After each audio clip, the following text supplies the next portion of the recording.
Federal Reserve Board is committed to keeping you up to date about changes to U.S. currency. In April 2010, a new design for the $100 note was unveiled. We're here with an update on the progress that we've made towards introducing this new note and a sense of what to expect in the future.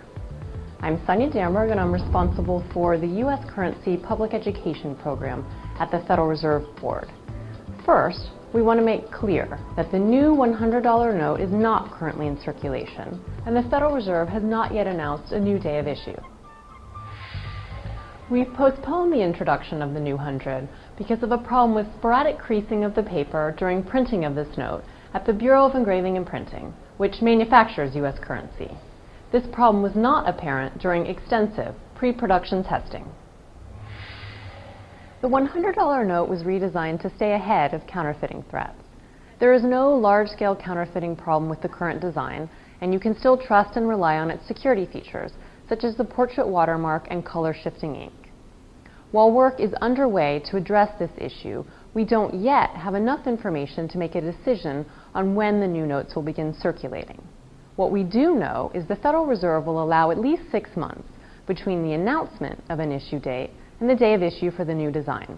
This will ensure that businesses have the time to plan and prepare for the introduction of the new note. Here to provide greater detail on the work being done to address these important issues is Michael Lambert, a Deputy Associate Director at the Federal Reserve Board, who has responsibility for U.S. currency. A great deal of work has gone into identifying the problem through the Bureau of Engraving and Printing and its paper supplier, Crane & Company. While we understand that there's not likely to be a silver bullet in this particular case, they've investigated a number of different possible solutions, and they've made several process changes. They've conducted numerous tests, and while we think we're on the right path to finding the solution to make us all comfortable, we're making sure that we do have the solution, that it's sustainable and repeatable. As an added assurance, we have asked a consulting firm to give us an independent assessment that the steps that have been taken will actually solve the problem.